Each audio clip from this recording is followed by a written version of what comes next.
the first session dealt with the importance of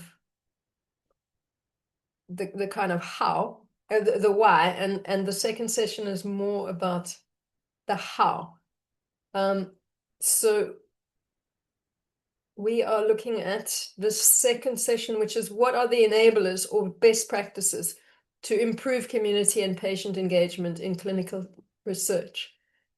And we have, first up, we have a case study, which Joy Malongo, who is the Access Manager at Drugs for Neglected Diseases Initiative, or DNDi, is going to present to us.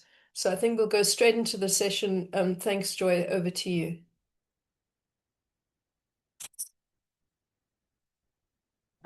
Thank you for having me, and welcome everyone to this important conversation on enhancing community and patient engagement in research.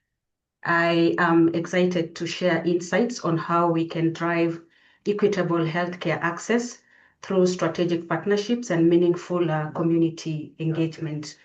Next slide. First, briefly, let's talk about DNDi, the Drugs for Neglected Diseases Initiative. DNDi was created in 2003 to address the lack of effective treatments for NTDs, especially those affecting poor and marginalized communities. Our mission is to develop and deliver safe, effective, and affordable treatments for neglected populations using a collaborative, needs-driven, and not-for-profit model. Next slide. So DNDi has a strong history of patient and community engagement, and we are working on institutionalizing this approach across all teams, ensuring alignment with established guidance and best practices. In 2023, a patient community engagement working group was formed to propose guiding principles and best practices for engaging patients and communities within all phases of our R&D work, including access. This working group has 3 objectives: to ensure there's a system for patient and community engagement in all stages of the R&D process, including access or implementation and policy and advocacy activities, to provide the teams with the advice and materials needed for good patient engagement, and to integrate relevant external resources and materials into patient and community engagement at DNDi. Next slide, please. So why do we need patient and community engagement? Patient and community engagement is important because it ensures affected communities have a voice in shaping health interventions. Inclusive decision-making promotes equity by valuing lived experiences alongside scientific expertise, and it leads to more culturally appropriate and accepted solutions. Patient and community engagement, it helps identify and respond to barriers faced by marginalized groups, encourages tailored approaches that reduce disparities in access and outcomes, and empowers communities to advocate for their health rights. It also, through patient and community engagement, we build trust between researchers, the implementers, and communities, as it encourages open communication about goals, risks, and benefits, and strengthens legitimacy and public support for health programs. Patient and community engagement also grounds research in real-world needs, thus encouraging innovation that reflects community priorities and constraints, and facilitates recruitment, retention, and ethical and responsible conduct in clinical trials. And then lastly, patient and community engagement also shifts focus from top-down solutions to community-driven impact, leading to interventions that are more sustainable and meaningful. Next slide, please. So DNDi's engagement strategy is built on 3 pillars: values and governance, define the principles, structures, and accountability mechanisms that ensure patient and community engagement is not just symbolic, but meaningful, ethical, and impactful. The values and governance pillar ensures that engagement is embedded in the organization's DNA, guiding how decisions are made, how people are treated, and how success is measured. Language is a bridge to inclusion, understanding, and empowerment. It is how we promote inclusion and equity, enhance understanding and informed participation, and also how we build trust and transparency. When patients can speak their own language, they are more likely to share their experiences, their needs, and their expectations. The R&D pillar emphasizes the importance of developing solutions with and for the people affected, and ensuring that the innovation out of this process are accessible and impactful. We are talking about participatory research and tailor-made community-informed access strategies. Next slide, please. So there are 8 principles of effective engagement. The first panel highlighted some of these practices. So to save on time, I will only highlight 2 or 3. First, confidentiality speaks to protecting the privacy and personal data of patients and community members involved in the engagement. And this is important because it ensures ethical integrity and encourages participation without fear of stigma or harm. We do this by following data protection standards, obtaining informed consent, and communicating clearly about how information will be used. There is also recognizing and embracing diversity, which leads to more inclusive, relevant, and effective interventions.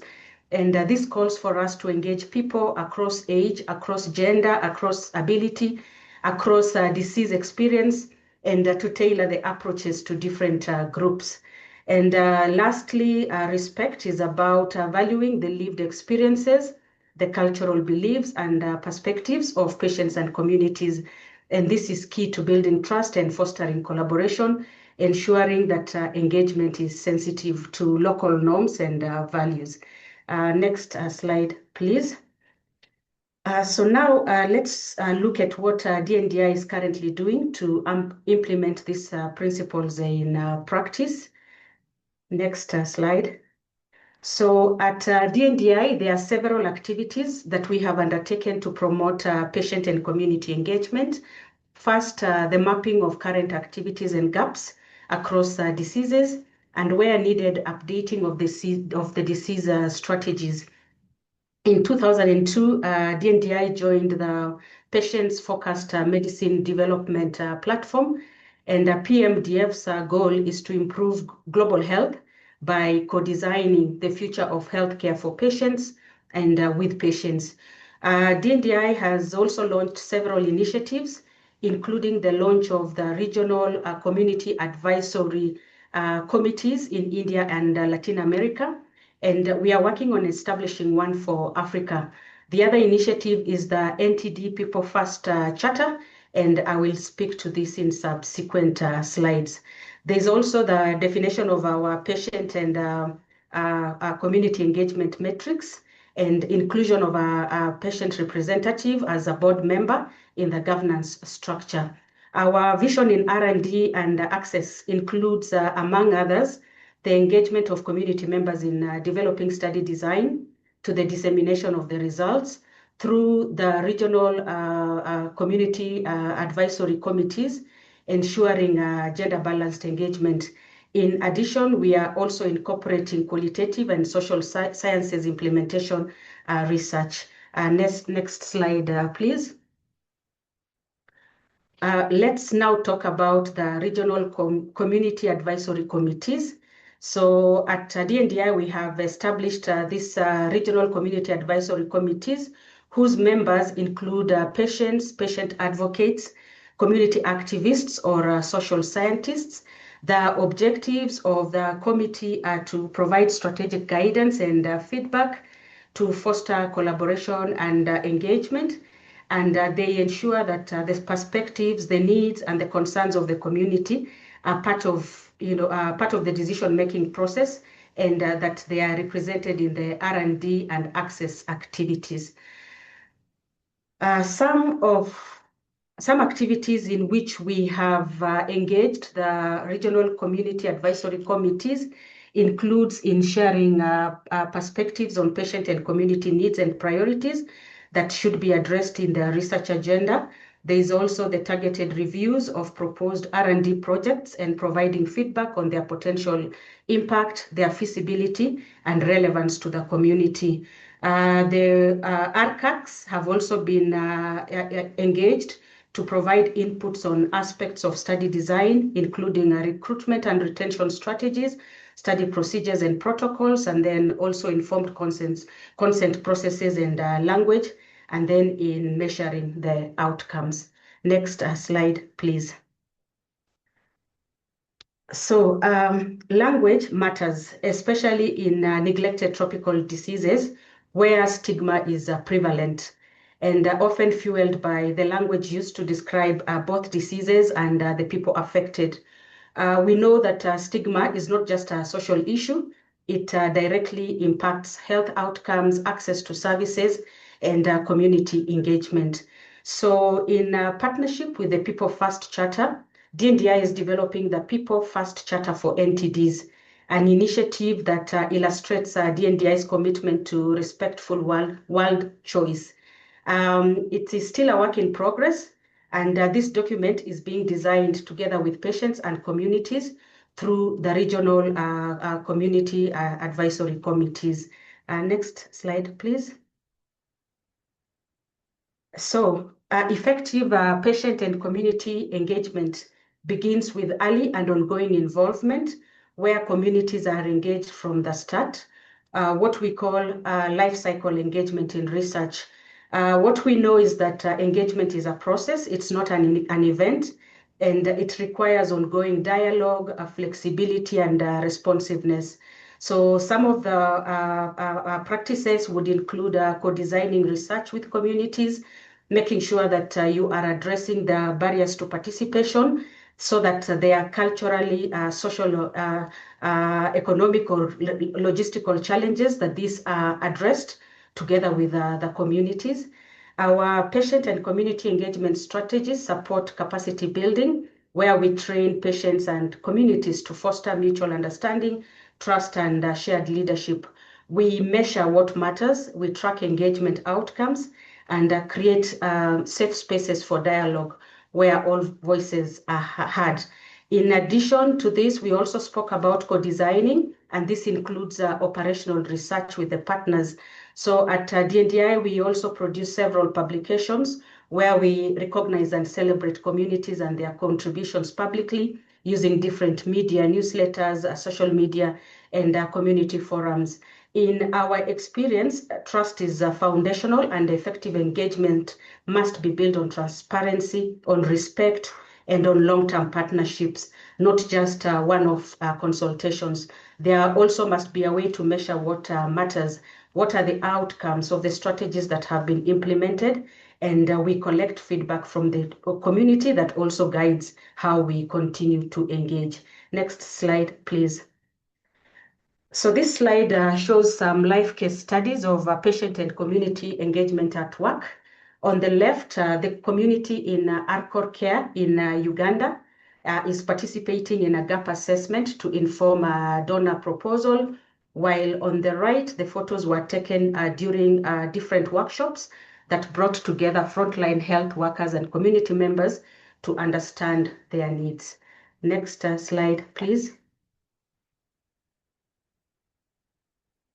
So as we speak about the best practices, I think it is also important for us to highlight the potential challenges in patient and community engagement, power imbalances, resource limitations, and cultural barriers.